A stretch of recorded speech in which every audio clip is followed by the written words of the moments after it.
question, is that question 6? Yes.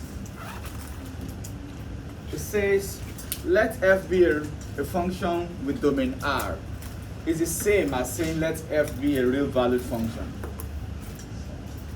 Okay, real valued function means the function, the points that you use, like point x, is a real number. Does that make sense? So let x be a function with domain R. Suppose that limit f blah blah blah exists. Now, one observation before I begin. Some people, because it says the limit exists, it does not mean that f of a exists. Somebody tell me why. It says suppose that limit f of x as x tends to a exists. So somebody, because this is now, because you have to prove, limits f of x as x tends to a is equal to L if and only if something. So somebody assume this is L. Oh no, somebody assume f of a is equal to L, something like that. And somebody tell me why this is a wrong assumption. Because we don't know. We don't know if f of a itself exists. What if it's like this, where f of 0 does not exist? The limit exists, but f of 0 itself does not exist. So you have to do something to find the limit. It's not directly the function. So this is more or less limit h tends to 0 of f of h, isn't it? So f of h itself does not exist. F of 0, I mean. So f of 0 here is undefined. That was the reason you had to go through all this. Okay? So that's why I put question mark that, are you sure f of a exists? Nothing in the question says that, so we cannot assume. Okay? So,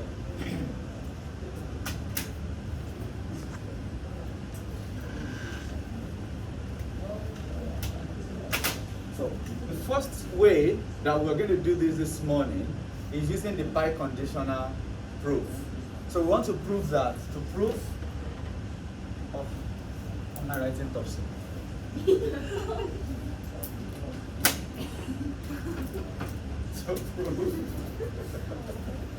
to prove that, come on, it's not my fault.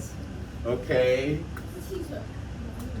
Limit f of x tends to a equals L if and only if, right,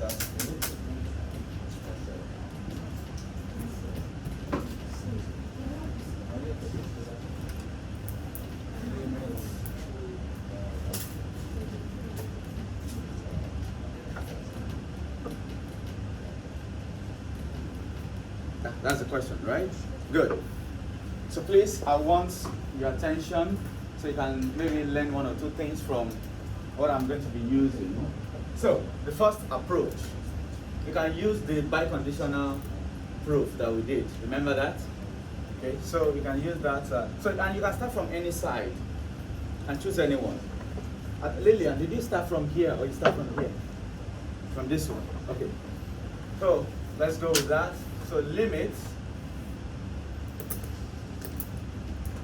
of that minus L is equal to 0.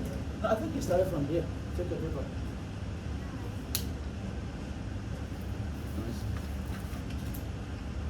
Oh, okay.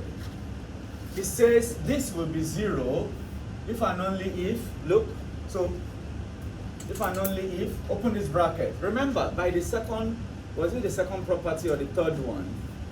Limits of f plus g is simply limit of f plus limit of g. Remember that? Remember that? By that property, we can now open this, that this will happen if this happens, if and only if this happens.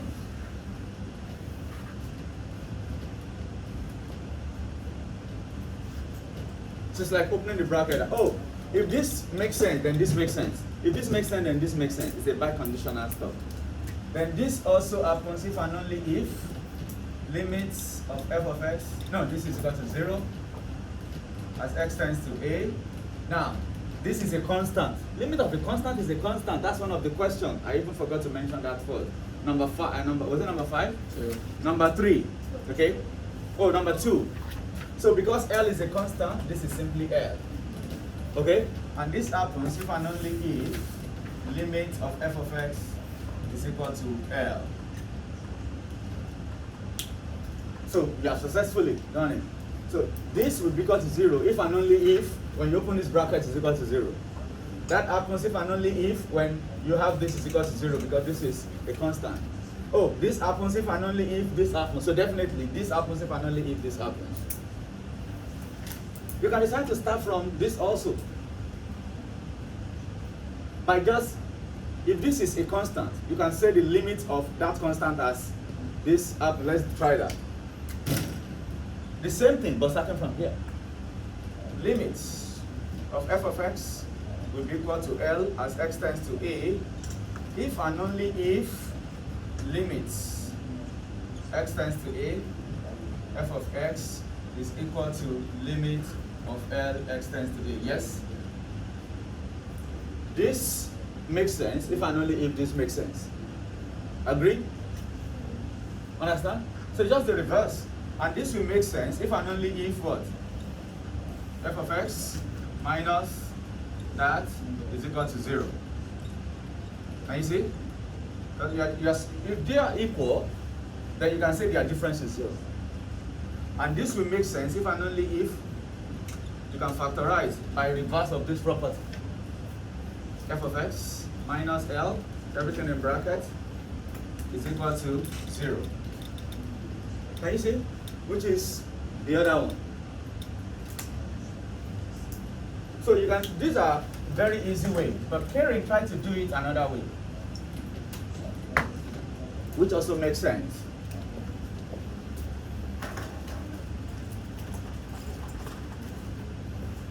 So here is Karen's approach. So what Karen did was to say, suppose this happens, then she tried to prove this. Ran into some problem on the way, but it can work. So let's do it that way. So we're going to suppose this first. Suppose limits of f of x is L as x tends to a. So we will be making use of this. Okay? Then I can start by showing this is equal to 0 now. And I will have to make use of this. My limit of f of x minus L as x tends to a, I'm not going to write is equal to 0 immediately. So I'm going to make sure I simplify this until I get 0. This is my supposition. You're not going to write is equal to 0 immediately here because that means you already know. And you're not supposed to know, right? This will be, oh, property of limits. F of x minus limit of L. Can you see that? No. Wait. Can you see that? A property of limit. Consequently, we know this to be L by the supposition. We know this to be L because L is a constant. So there are two different reasons for having L minus L. This is from the supposition. This is from the fact that L is a constant. That's what I tried to explain in your book, that in one of the questions, you have to find the limit as x tends to 0 of C. The answer is C. Even not just x is equal to 0, it's x is equal to anything. But this is a constant function. This is C. As x approaches anywhere, where does the function approach? It remains on C. Let x continue to go anywhere, the function remains on C. So it doesn't matter what A is. So the limit of a constant function is that constant itself. Nobody cares where x approaches. Understand? So, and that is the reason for the second L. So there are two different reasons. Please take note. I'll try to write something so you can. So and because of this, we get the 0. So this is because of this constant function.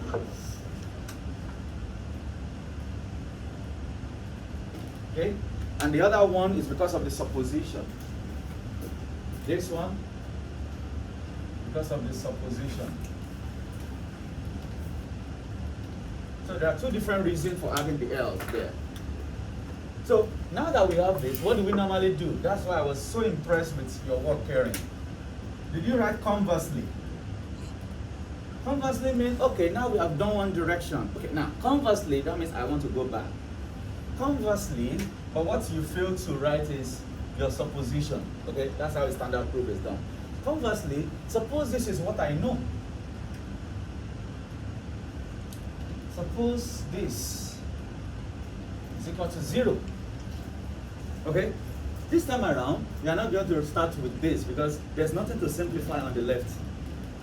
So you can simplify your supposition. Are you with me? Listen, in the first one, suppose this, what you want to get, the left-hand side is simplifiable. That's why I'm starting, I pick this one and I start from here. But this time around, I pick this one, but I cannot start from here because there's nothing to do here. Understand? So I can simplify from left hand, the same supposition that I've assumed. Do you understand? Alternatively, I can say, oh, suppose I can say from here, no. If I say subtract from left hand side, it means I've stated everything all over again. So that doesn't make sense. So suppose this, it implies that limit of f of x minus L, so you can see I'm simplifying my supposition itself, is equal to limit of f of x, yes, minus limit of L as x tends to a, and that will be, oh, it's my supposition, okay? This is my supposition, so I have to write this equal to 0. It's what I've assumed. Okay? So if this happens, it means this, then this will be implied. This implies that limit of my f of x minus L is equal to 0, and that gives me what I want. Again, the reason I'm using the same supposition is because there's nothing on what to prove, on the left-hand side of what to prove, to be simplified. Unlike if I do the other way, if I suppose this one, oh, there's something here to simplify to show 0. But if I assume this one, there is nothing on the left to show L. So I can start from my supposition, is allowed. Or I can start from somewhere else and use my supposition. That's what I've done here. I start from here, then I pick something else and my supposition is used along the way. But this time around, the supposition is also my starting point. That works. As long as your supposition is used. So any of these three ways is fine. Any of these three is fine. So good job, everybody. Nice try. To begin with, today, I want you to look at 15b. Do you have your textbooks? No, I can show it because I want to plot some graphs, which is why I was asking if you have your books.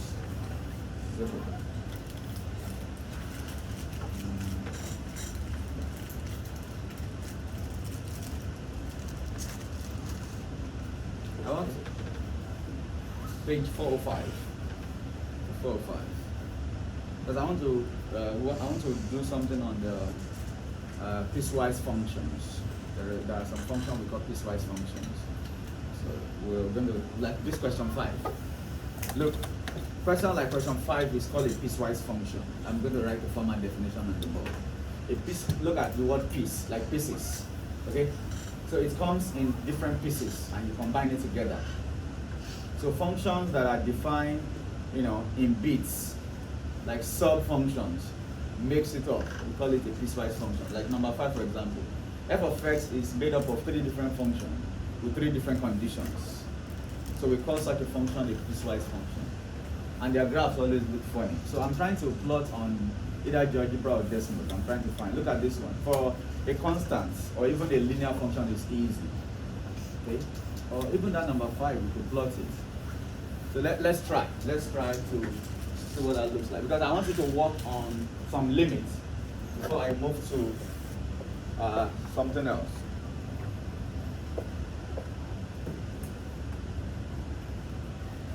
So I'm trying to see, I think even on your graphic display calculator, you should be able to. So you might want to explore that later, but for now, let's see. without a graphical calculator. You can see we have from both sides, right? No. Greater than 3, less than 3, yes, both sides of x.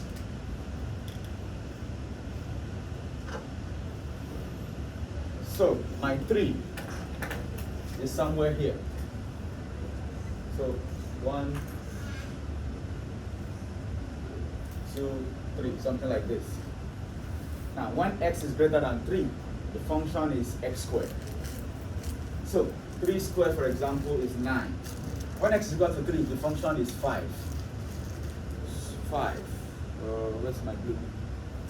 I'm trying to use different colors so we can picture it well. I'm trying to steal my stuff.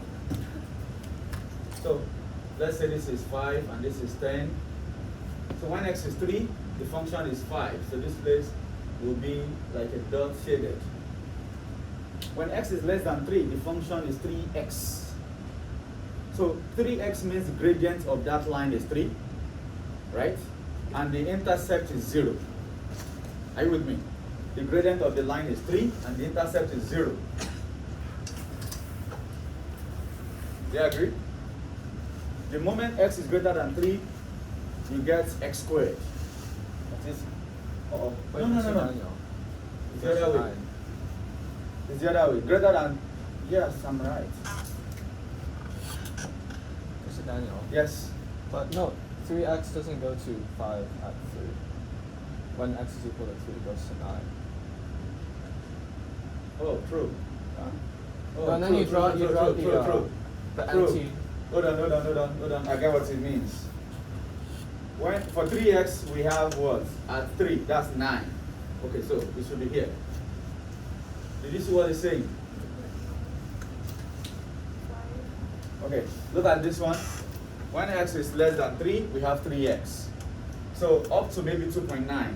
The only thing is that at 3, you have like something like this not shaded. So you're still plotting up to 3, but you're not shading that one, right? So 3 times 3 is 9. So this has to be at 9. Understand? So that is for 3x. But then when x is equal to 3 itself, it is 5. So yes, which is this one, that's correct.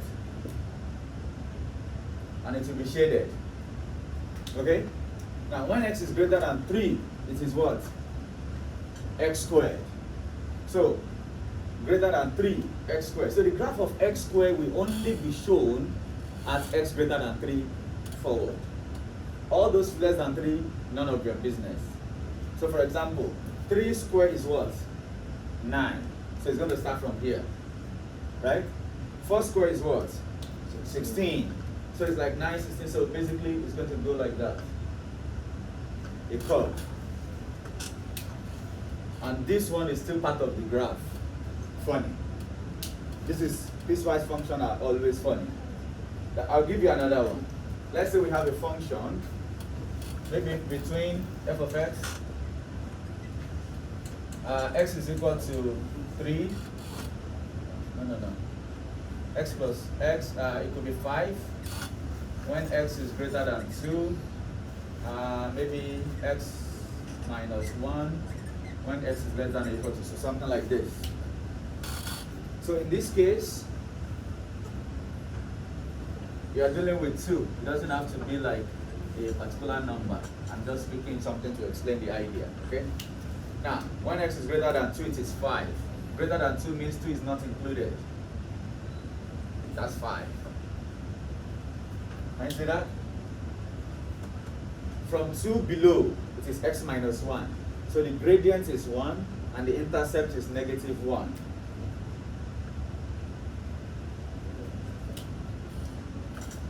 Okay, this is a more clearer piecewise function, whatever, compared to this one. Okay, so I'm trying to put them on GeoGebra so we could see it on the application. Either GeoGebra or Desmond. I'm looking at which one is better to show you. So this, I want you to do some function, some limits from the graph, just like we tried to do here yesterday. Okay, you now see as x approaches somewhere, where does that function goes to?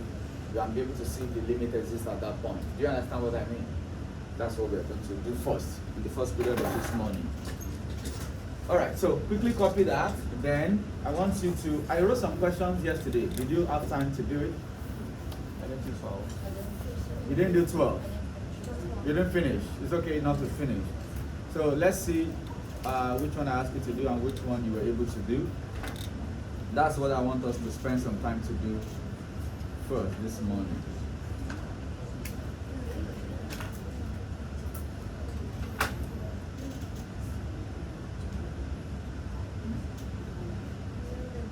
Okay, so I said 1, 2, get pencil.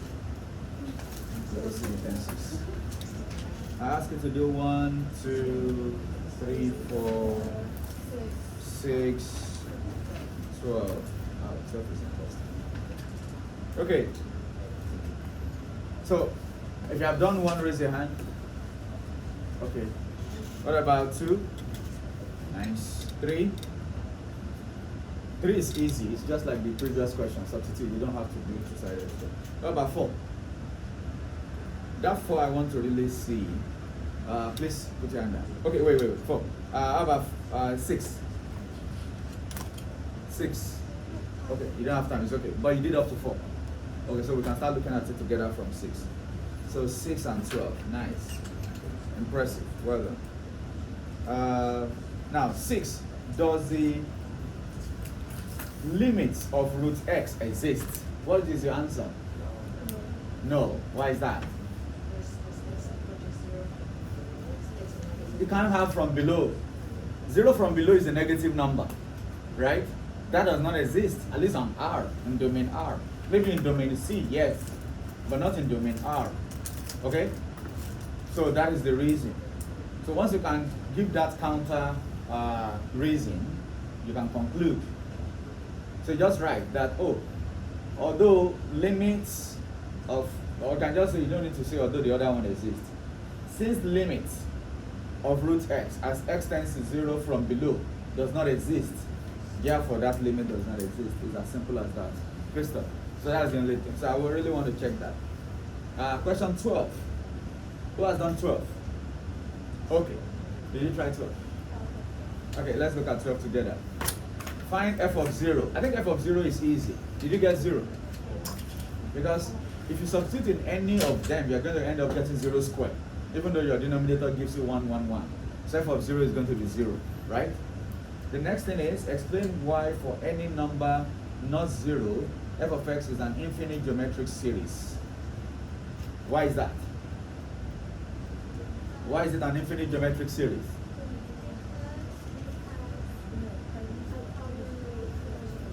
Guys, what is it? I need you to be part of the discussion. I need you to be part of the discussion. Yes? Because what? Because it has a common ratio. This is GP. Okay? It has a common ratio. Can anybody see the common ratio? So the common ratio is 1 over what? 1 plus x squared. And it is infinite because it does not end. Whether 1 over 1 plus x squared is less than 1 or greater than 1, none of our business, right? For now. Okay? But I think we can determine whether whether the common ratio is less than 1 or not. I think we can determine that. How do you know that the common ratio is less than 1 what?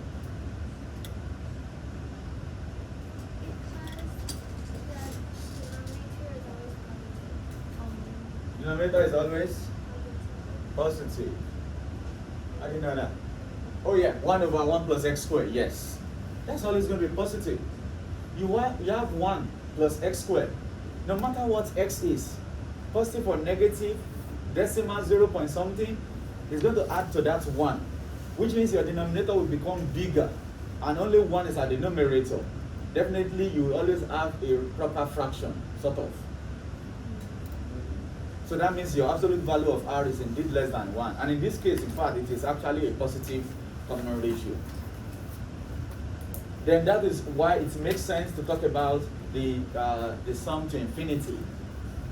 So all this can actually be simplified into one single expression, and everything makes more sense.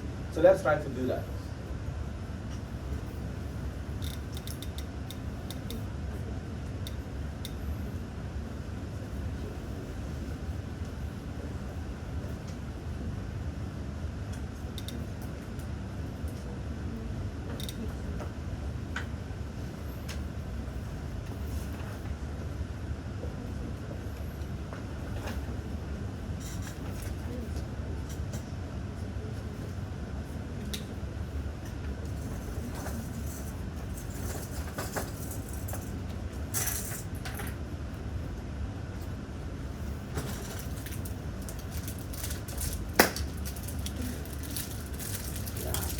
faster that way.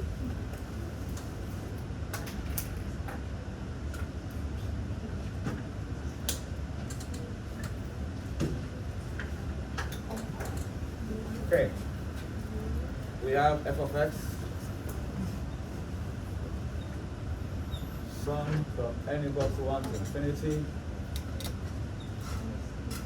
1 plus x squared for n x squared, which simply means that x squared squared, right? I'll write one more.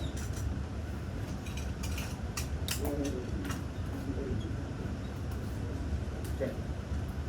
A f of 0, that's easy. That is simply 0 squared. That is just 0. Okay? Don't waste time on that. Explain why for any x that is non-zero, f of x is an infinite geometric series.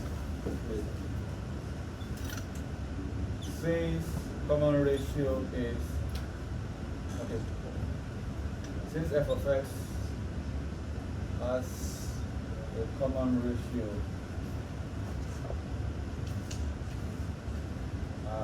r, which is 1 over 1 plus x squared, right? Okay.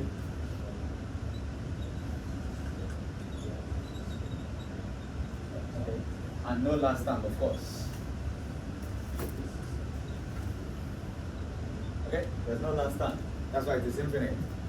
Then f of x is an infinite. This is enough. Geometric series. Something like that. You don't have to write word for word how I put it, as long as you give us your idea. Hence, evaluate for all x for which this converge, which means find a sum. That is just sum to infinity. Okay? So we have our first term. So our u1, that's what we call it. I call it A. And your r is that already. We know our r. Okay? So your f of x is simply sum to infinity of the GP, which is u1, 1 minus r. Right? Hello? And that is simply, what is u1? X squared, 1 plus x squared, 1 minus, what is r? 1 over 1 plus x squared. Good. So this will give x squared over 1 plus x squared divided, okay, while I simplify, put in the bracket, then I have 1 plus x squared minus 1 over 1 plus x squared. Understand? And that will give me x squared. Okay? That's like the same thing. Is that 1? Did you get 1? Oh, okay, great. I thought maybe I didn't get enough sleep.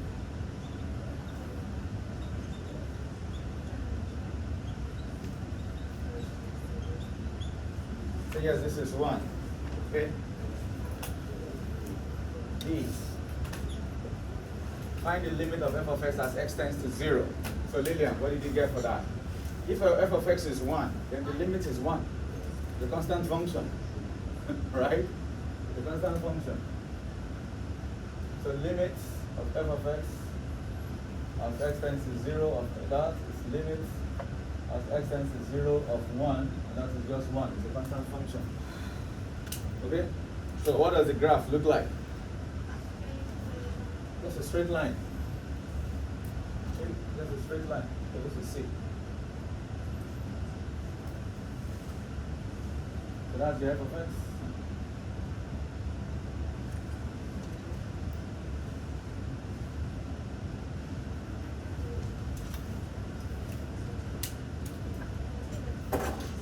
Okay?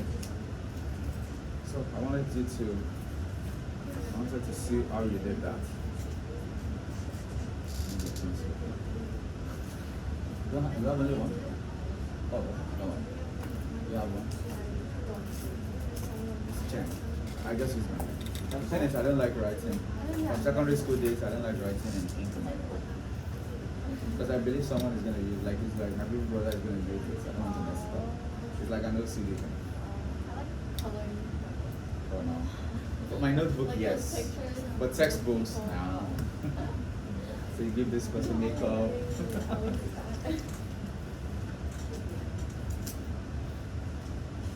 So piecewise function. So I'm gonna write this one.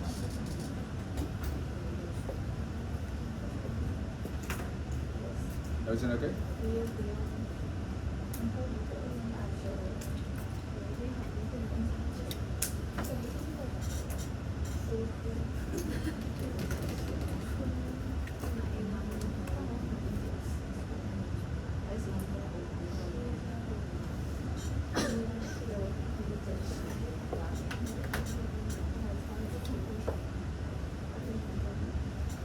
Self test and assignment or whatever.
Yes. What? Of course. It's legal in my town.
Are you walking? Yeah.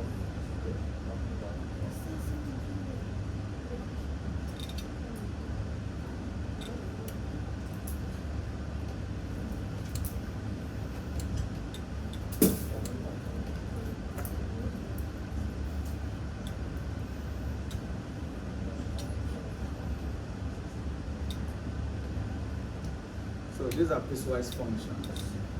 They're made up of different functions which are defined for different intervals.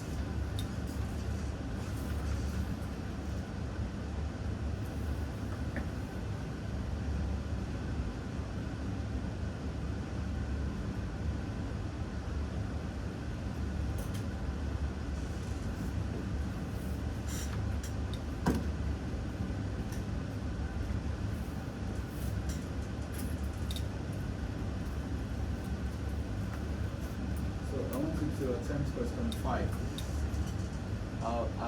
question 5, then question 7.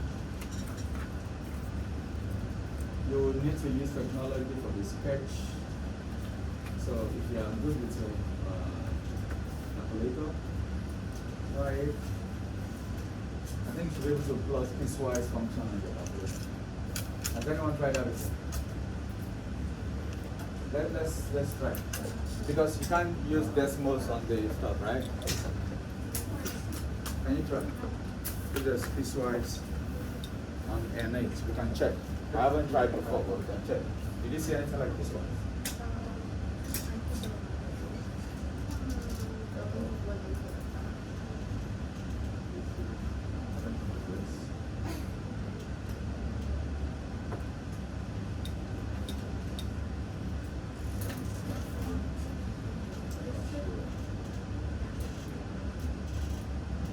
So you guys have this, right?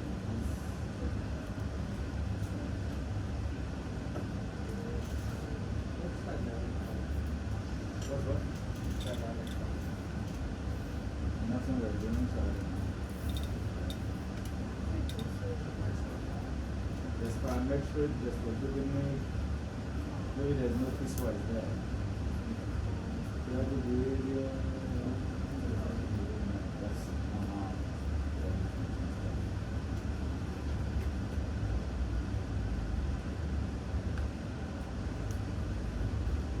if you plot your graph, can you set the interval on your calculator? So you should be able to set the interval. So what you could do is to plot a piecewise function, you can plot the individual ones within that interval and sketch that down. You understand? You just separate it, and so while you do it in your calculator, you put it down in this right interval. For example, look. Everyone look. If I want to do maybe h, for example, h, x squared plus 1 will not exist on the left, will it? Yeah, it should. Yeah, it will. Everybody look. The first interval is up to 4, right? So here, I don't know why I keep using 4. Maybe I change that to -4, so it's not just positive. I don't want you programming, I don't want people to program only positive in their mind. So let's change this to -4, -4. So -4, I have 50, then of course infinity, something like that. Let's look at it. So can you put this in your calculator? Plot x squared plus 1 and set your x from up to -4. I don't know, maybe you have to scroll back. What is that? So plot it. Okay, so can you see -4? Is it possible? Okay, so if you look at it, at that -4, it looks like it goes up like this. Can you see? Hello, talk to me. Because your x squared plus 1 is actually this way anyway. Wait, how do you plot that? The draw. Hold on. Why just draw the whole thing? Why is it just complicated like this? Go back. Go to where you plot graph. Where did you plot graph? Yeah, so where is your draw? This is draw.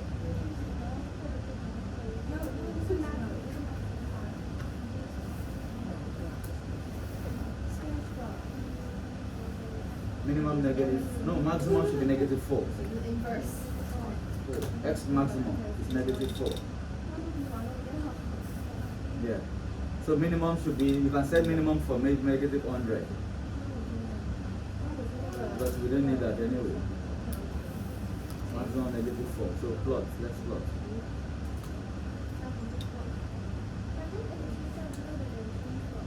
Oh, okay. Anyway, but try to picture x squared plus 1. X squared plus 1, listen. X plus 1 will be like this. I think we can always picture that in our mind. X squared. Then the interval, it will cross at 1. Right? To cross at 1, so I don't know if the turning point is here or here, but anyway, let me just assume this. So at -4, it's just going to be Maybe negative 4 is somewhere here. No. When x is 0, y is 1. Okay, so let's just, and it doesn't touch, something like this.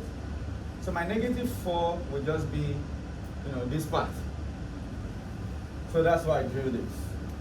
Okay, I'll try to think of a way you can use your calculator and maybe show you later. I haven't explored that function before. Then between here, you have x minus 8. Between here and 50, which means something of gradient 1 and intercept minus 8. Talk to me, you understand? So gradient 1 intercept minus 8 should be, so which means when it is negative 4 itself, it's actually negative 12. So it's not going to connect with it. It's going to start from the bottom. Okay? Intercept minus 8. So, yeah, 4 is not included here. So there will be a line like this. Okay. So in this place, it will be included. So we will shade it. Still under the negative 4. Yes? Then it goes to 50. So when it is 50, what is it?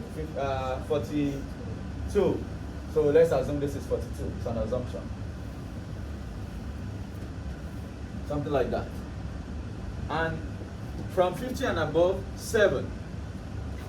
7 is, this is what? What's this number? Does anybody know? What's this number? 17? Yeah. So 7 should be below it. So let's say this is 7. So 50 and above, 7. Can you see that? Understand? So this will be the graph of h of x. So it's in different parts. We call this piecewise function. Do you need more explanation? Okay. The first part is x squared plus 1.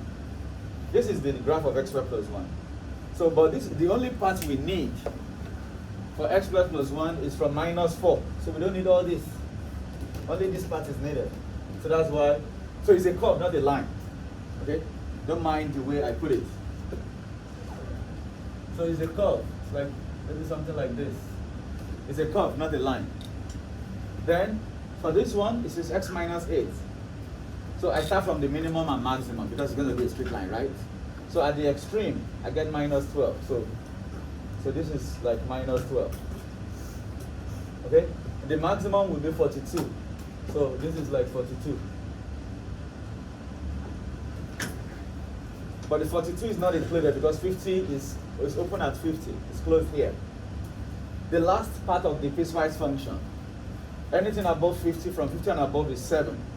7 is going to be here. So straight down. Okay? So that is how you sketch a piecewise function.